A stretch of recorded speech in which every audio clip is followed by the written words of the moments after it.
लिया है अंदर और वो रुपी ट्रेड वाली बात भी शुरू की। अब रुपी करीब 25 से कंट्रियों में ट्रेडेबल करेंसी हो गई। 50 कंट्रियों में होती इंटरनेशनल करेंसी बन जाएगी। अगर तेजस और J17 सामने आए, इससे पहले J17 तेजस को देखे, तेजस उसको ठोक के निकल जाएगा। अब जो क्वाड की जी, बात जी। आपने बोली थी, जी। इसमें कोई शक और सवाल नहीं। अगर किसी चीज से चीन डरता है तो वो क्वाड से, क्योंकि बार बार वो बोलता है ये एशियन नेटो है।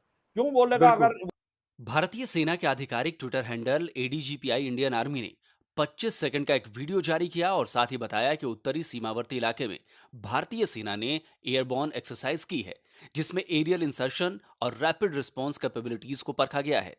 तेजस में हमने हैमर जो फ्रेंच मिसाइल है और अपनी एस्ट्रा मिसाइल और लगा दी। तेजस में हम ब्रह्मोस लगा सकते हैं, एक छोटा वर्जन जो कि J17 में तेजस पॉसिबल सबको नहीं बेस्ट है। लग रहा है, तो पूरी करीब ऐसी दुनिया 7 देख रही कंट्री है हैं कभी जिन्होंने ऐसे। तेजस में इंटरेस्ट दिखाया है। अब यहाँ समझने की बात ये है कि भाई what is the advantage of Tejas over JF17 thunder. जो तो रुपी करीब 25 से कंट्रियों में ट्रेडेबल करेंसी हो गई। 50 कंट्रियों में होती इंटरनेशनल करेंसी बन जाएगी। तेजस का जो रडार लगा है रोहित भाई, वो 150 किलोमीटर का उसका रेंज है। जो JF17 में रडार लगा है उसका रेंज है 100 किलोमीटर। तेजस में हमने हैमर जो फ्रेंच मिसाइल है और अपनी एस्ट्रा मिसाइल और लगा दी। तेजस में हम ब्रह्मोस लगा सकते हैं, एक छोटा वर्जन जो कि J17 में पॉसिबल नहीं है। दुनिया मानता है इस श्रेणी में इससे बेटर, इससे अच्छा मिसाइल दुनिया में कोई बना नहीं पाया। इसकी मार अचूक है। हमने क्या कर दिया, now we can launch BrahMos from air, from sea, from land and and beyond visual sight also. और अब नए वर्जन में तो हमने रेंज भी बढ़ा दी, इसकी करीब 600 किलोमीटर तक कर दी है, जो ऑफिशियल फिगर्स आउट है। उसका ज्यादा भी मुझे नहीं पता। फिर आप ये ऐसी चीज नहीं जो पैसे देके खरीदो। इसमें जो हेल फायर मिसाइल्स है वो तो अचूक है। आपने देखा जब आमन अल जवेरी पे हमला हुआ था, अमन अल जवेरी की फैमिली का कोई नहीं मरा था, केवल अमन अल जवेरी मरा था because of Hellfire missiles where accuracy is very very important. इसकी मैन्यूवरेबिलिटी, इसका up time in the air, इसका radar signature, everything straight out that lens करे, कंट्रोल करे। सर वर्ल्ड का ब्रेस्ट डोन है अभी, इससे ऊपर किसी के पास कोई टेक्नोलॉजी नहीं। डोर की अहमियत का बहुत अच्छी तरह से पता है और इसी वजह से उसने कब्जे वाली जो तिब्बत का इलाका है, कब्जे वाला, वहां पर सिलीगुड़ी कॉरिडोर के आसपास उसने अपने सैन्य ढांचे को, जो मतलब मिलिट्री इंफ्रास्ट्रक्चर जिसे कहा जाता है, उसे बहुत ज्यादा डेवलप किया है। वो एक तरफ विवाद को बढ़ाता है, दूसरी तरफ बातचीत करने की कोशिश करके ये दिखाने की कोशिश करता है कि देखिए हम बहुत ज्यादा गंभीर हैं बातचीत के जरिए मसलों को सुलझाने में। तो ये उसका आर्ट ऑफ वॉर है, मतलब युद्ध कला है। भारतीय सेनाओं ने अंडमान निकोबार आइलैंड्स पर भी ऐसी ही ट्रेनिंग की थी। लद्दाख में भी इसी तरह की एक्सरसाइज की जा चुकी है। भारत ने न सिर्फ सीमा विवाद पर दो टूक जवाब दिया, बल्कि ओआईसी की बैठक जो इस्लामाबाद में हुई थी, उसमें चीन के कश्मीर पर दिए बयान पर भी सुना दिया। भारतीय विदेश मंत्री एस जयशंकर ने बताया कि उन्होंने चीनी विदेश मंत्री से कहा कि बॉर्डर एरिया में तनाव और भारी सैन्य मौजूदगी के माहौल में दोनों देशों के संबंध सामान्य नहीं रह सकते। यानी साफ है, भारत अपने रुख पर कायम है और दूसरी तरफ रूस यूक्रेन युद्ध में भी चीन को भारत की अहमियत समझ में आ गई है। अब जो क्वाड की जी, बात जी। आपने बोली थी, जी। इसमें कोई शक और सवाल नहीं। अगर किसी चीज से चीन डरता है तो वो क्वाड से, क्योंकि बार बार वो बोलता है ये एशियन नेटो है। क्यों बोलेगा? बिल्कुल। अगर वो बोलेगा कि अगर इसके अंदर टीथ नहीं है, आप बोलते हो ये मिलिटराइज तो है नहीं, ये तो एक फोरम है, डिप्लोमेटिक फोरम है और इनफॉर्मल फोरम है।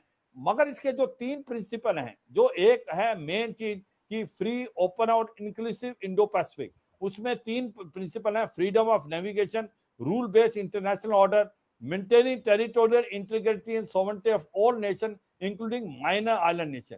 और यही तीनों के तीनों जो है चीन मान नहीं रहा।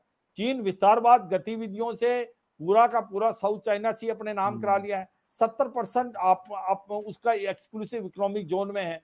इस डेब्ट ट्रैप से निकले तो निकले कैसे? आप खुद बोलो, 116 बिलियन डॉलर का कर्जा है, उस कर्जे को देने के लिए $4 बिलियन इनको चाहिए इंटरेस्ट पे करने के लिए हर साल। वो कहां से लाएगा एक डेवलपिंग कंट्री? तो आप एक जाल में फंस गए हो, ये सच्चाई है। और ये चीन की एक जो एक प्रकार से काम करने का तरीका है, छोटे देशों को डेब्ट ट्रैप में डालता है और फिर उनसे वो लीज पे ले लेता है। अपनी तो मुझे मर्जी की लगता चीजें है करवाता है। ये कराता है, वो करेगा। मैं ये मानता हूं, क्वाड। आप जो बात कर रहे थे कि कुछ हद तक श्रीलंका प्रेशर डाल सकता है चीन पे, कुछ हद तक नहीं, क्योंकि ये 99 ईयर लीज है, उसको करना पड़ेगा जो चीन कहेगा। मगर हमारा पॉइंट ये था कि जब हम आउट ऑफ वे जाके आपकी हेल्प की है, बिल्कुल तो ऐसा ये है कि जो अम्बटूटा हम्बनटोटा पोर्ट पोर्ट है, की बात कर रहा हूँ हाँ खरीदने की। हम्बनटोटा पोर्ट है, तो क्या भारत को कुछ करना चाहिए था? देखो पहले मुझे लगता है श्रीलंका ने भारत की तरफ भी हम्बनटोटा देने की बात की थी, मगर सच्चाई यह है कि इतनी डीप पॉकेट्स और किसी देश के पास नहीं है जितनी है चीन के पास। जी बिल्कुल। और चीन ने